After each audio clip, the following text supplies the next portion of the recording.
नमस्ते। कभी सोचा है कि हमारे घरों की सबसे मामूली सी चीज यानी अलमारी, उसके पीछे एक कितनी बड़ी और दिलचस्प कहानी छिपी हो सकती है? आज हम उसी कहानी को जानेंगे। तो चलिए शुरू करते हैं इस एक सवाल से। सोचकर देखिए, अगर हमारे घर की सबसे जरूरी टेक्नोलॉजी हमारा फोन ना हो तो क्या होगी? ये सवाल टेक्नोलॉजी के बारे में हमारी सोच को बिल्कुल हिलाकर रख देगा। और जवाब बड़ा ही सीधा सा है। कपबोर्ड शब्द की शुरुआत बिल्कुल इसके नाम जैसी ही थी। एक कप रखने का बोर्ड, बस इतना सिंपल। और यही सीधी सी बात हमारी आज की पूरी कहानी का सेंटर पॉइंट है। तो सवाल यह है कि एक साधारण सा तख्ता यानी एक बोर्ड आखिर एक बंद बॉक्स जैसा फर्नीचर बना कैसे? चलिए इसके इवोल्यूशन के पहले स्टेज को देखते हैं। तो देखिए, शुरू में अलमारी चीजें छुपाने के लिए नहीं थी बल्कि दिखाने के लिए थी। बिल्कुल सही, ये एक स्टेटस सिंबल हुआ करती थी। एक ऐसी जगह जहां परिवार अपने सबसे कीमती बर्तन और कप मेहमानों को दिखाने के लिए रखते थे। मतलब सब कुछ खुला हुआ, सिर्फ दिखावे के लिए। लेकिन फिर एक बड़ा बदलाव आया। 16वीं सदी आते आते साफ सफाई और कीड़े मकोड़ों से चीजों को बचाने की जरूरत महसूस हुई और इसी जरूरत ने एक जरूरी आविष्कार को जन्म दिया, दरवाजे। और बस जैसे ही दरवाजे लगे, वो बोर्ड एक बॉक्स बन गया। इस एक छोटे से बदलाव ने स्टोरेज का पूरा मतलब ही बदल कर रख दिया। और ये कहानी सिर्फ एक फर्नीचर के पीस की नहीं है। समझिए, चीजों को स्टोर करने की इस क्षमता ने हमारी पूरी सभ्यता पर कितना गहरा असर डाला। यहाँ एक बहुत बड़ा टर्निंग पॉइंट है। अगर हम प्रागैतिहासिक काल में जाएं तो पहले खाना पीना सब लोग मिलकर पब्लिक जगहों पर स्टोर करते थे। फिर धीरे धीरे ये स्टोरेज घरों के अंदर प्राइवेट होने लगा। और ये छोटा मोटा बदलाव नहीं था, ये एक बहुत बड़ा शिफ्ट था जिसने हमारे जीने का तरीका हमेशा के लिए बदल दिया।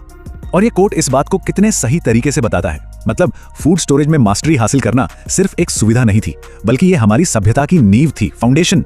इसी की वजह से हमने एक जगह बसना सीखा, भविष्य के लिए योजना बनाना सीखा। तो पॉइंट ये है कि जैसे ही लोगों ने चीजें प्राइवेटली स्टोर करना शुरू किया, वहीं से प्राइवेट प्रॉपर्टी, दौलत और सोशल हायरार्की जैसे कॉन्सेप्ट पैदा होने लगे। अलमारी सिर्फ एक बॉक्स नहीं थी, ये मॉडर्न सोसाइटी का समझिए एक स्टार्टिंग पॉइंट था। और जैसे जैसे समाज आगे बढ़ा, अलमारी का बेसिक कॉन्सेप्ट भी इवॉल्व हुआ। ये दुनिया भर में फैला और वहां के लोकल मटेरियल और कल्चर के हिसाब से ढलता चला गया। यूरोप में ही देखें तो इसने कई अलग अलग रूप ले लिए। फ्रांस का आर्मवायर लंबा और एलिगेंट होता था, फाइन कपड़ों के लिए। नीदरलैंड का कांच बड़ा और मजबूत, कीमती सामान की तिजोरी जैसा। और इंग्लैंड का प्रेस खास तौर पे कपड़े ऑर्गेनाइज करने के लिए बनाया गया था। हर डिजाइन उस कल्चर की जरूरतों को रिफ्लेक्ट करता है। और अनुकूलन का इससे बेहतर उदाहरण क्या होगा? ऑस्ट्रेलिया में जब कैबिनेट बनाने वालों को यूरोपियन लकड़ी नहीं मिली तो उन्होंने हार नहीं मानी। उन्होंने वहां की लोकल रेड सीडर लकड़ी का इस्तेमाल किया, जिसे रेड गोल्ड कहा जाता था। जो मिला उसी से कुछ नया और बेहतरीन बना दिया। इससे पता चलता है कि ये कॉन्सेप्ट कितना फ्लेक्सिबल था। चलिए अब सीधा जंप करते हैं 20वीं सदी में। ये वो दौर था जब साइंटिफिक सोच ने घर में अलमारी के रोल को पूरी तरह से बदल कर रख दिया। ये है हुजियर कैबिनेट। ये सिर्फ एक अलमारी नहीं बल्कि एक पूरा किचन वर्क स्टेशन था। और इसकी पॉपुलैरिटी का अंदाजा इस बात से लगाइए कि 1920 तक इसके 20 लाख से ज्यादा पीस बिक चुके थे। ये मॉडर्न किचन की तरफ पहला और बहुत बड़ा कदम था जिसने सब कुछ एक जगह एफिशिएंटली इंटीग्रेट कर दिया।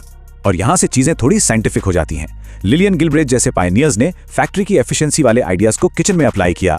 उन्होंने किचन में हर मूवमेंट को स्टडी किया, ये पता लगाने के लिए कि कहां फालतू के स्टेप्स लिए जा रहे हैं, कहां वक्त बर्बाद हो रहा है। और इस पूरी रिसर्च का नतीजा था एक लॉजिकल, आरामदायक किचन डिजाइन जिसके सेंटर में थे बिल्ट इन कैबिनेट्स।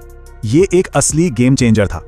अब अलमारी कोई अलग से खरीदने वाला फर्नीचर नहीं रही, वो घर के स्ट्रक्चर का ही एक हिस्सा बन गई, उसकी आर्किटेक्चर का पार्ट। इससे ना सिर्फ घरों की फंक्शनैलिटी बढ़ी बल्कि उनकी वैल्यू भी बदल गई। इन्हीं सब इनोवेशंस ने एक बहुत बड़ी इंडस्ट्री को जन्म दिया। आज की बात करें तो ग्लोबल कैबिनेट मार्केट $160 बिलियन से भी ज्यादा का है और इंडिया का मार्केट भी बहुत तेजी से ग्रो कर रहा है। इस इंडस्ट्री में आइकिया जैसी ग्लोबल कंपनियां हैं और इंडिया में गोदरेज इंटीरियो और स्लीक जैसे बड़े प्लेयर्स। और इस पूरी ग्रोथ के पीछे का सीक्रेट क्या था? मॉड्यूलर डिजाइन और बड़े पैमाने पर उत्पादन। डिजाइन की बात करें तो आज दो मेन तरह के कैबिनेट्स चलते हैं, पारंपरिक फ्रेस फ्रेम और मॉडर्न फ्रेमलेस। फ्रेमलेस स्टाइल, जिसे यूरोपियन स्टाइल भी कहते हैं, उसमें कैबिनेट के आगे कोई फ्रेम नहीं होता। इसका फायदा अंदर की पूरी जगह इस्तेमाल करने को मिलती है। ये डिजाइन एफिशिएंसी और सिंपल क्लीन लुक पर फोकस करता है। और फिर एक सिंपल सी प्रॉब्लम से एक ऐसी आइडिया निकली जिसने सब कुछ बदल दिया। 1956 में आइकिया के एक ड्राफ्ट्समैन गिलिस लंडग्रेन एक टेबल को अपनी कार में फिट नहीं कर पा रहे थे। उनके दिमाग में आया, क्यों ना इसके पैर खोल दूं। बस इसी एक छोटे से जुगाड़ से फ्लैट पैक रेवोल्यूशन की शुरुआत हुई। एक ऐसी कहानी जो पूरी तरह से प्रैक्टिकल जरूरत से पैदा हुई। इस फ्लैट पैक आइडिया का असर बहुत गहरा था। पहली बात, असेंबली का काम कस्टमर पर आ गया, जिससे कॉस्ट एकदम से नीचे आ गई। दूसरा, शिपिंग और ट्रांसपोर्ट आसान और सस्ता हो गया। इसने अलमारी को एक महंगे, भारी भरकम इन्वेस्टमेंट से एक आम आदमी की पहुंच वाली चीज बना दिया। सही मायनों में इसने मॉडर्न डिजाइन को पूरी दुनिया के लिए एक्सेसिबल बना दिया। तो चलिए इस सफर को आज के टाइम में लाते हैं। देखते हैं कि आज कौन से मटेरियल्स और टेक्नोलॉजीज इसके भविष्य को शेप कर रहे हैं। आजकल कैबिनेट्स के लिए कई ऑप्शंस हैं। सॉलिड वुड है, प्लाईवुड है जो अपनी मजबूती के लिए जाना जाता है, MDF है जिस पर एकदम स्मूथ फिनिश आती है। हर मटेरियल के अपने फायदे नुकसान हैं, लेकिन एक नया और इंटरेस्टिंग ट्रेंड है सस्टेनेबल मटेरियल्स का। बैम्बू या रिसाइकल्ड मटेरियल से बने बोर्ड्स, ये दिखाता है कि अब हम सिर्फ लुक या कीमत नहीं बल्कि पर्यावरण पर इसके असर के बारे में भी सोचने लगे हैं। और टेक्नोलॉजी सिर्फ हमारे फोन तक सीमित नहीं है। आजकल की अलमारी में भी छोटी छोटी लेकिन काम की टेक्नोलॉजीज आती हैं, जैसे सॉफ्ट क्लोज हिंजेस जिससे दरवाजा जोर से बंद नहीं होता, आराम से होता है, या पुश टू ओपन सिस्टम जिससे हैंडल की जरूरत ही नहीं पड़ती, एकदम क्लीन लुक आता है और जैसे ही दरवाजा खोलो अंदर LED लाइट चल जाती हैं। ये सब छोटी छोटी चीजें हमारी डेली लाइफ को आसान बनाने के लिए हैं।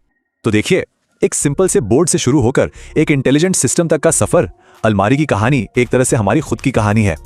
ये हमारी बदलती जरूरतों, हमारी टेक्नोलॉजी और हमारी सोच के साथ साथ इवॉल्व हुई है। और ये एक बड़ा सवाल छोड़ जाती है, जैसे जैसे हम बदलेंगे ये मामूली सी दिखने वाली चीज आगे और कैसे बदलेगी।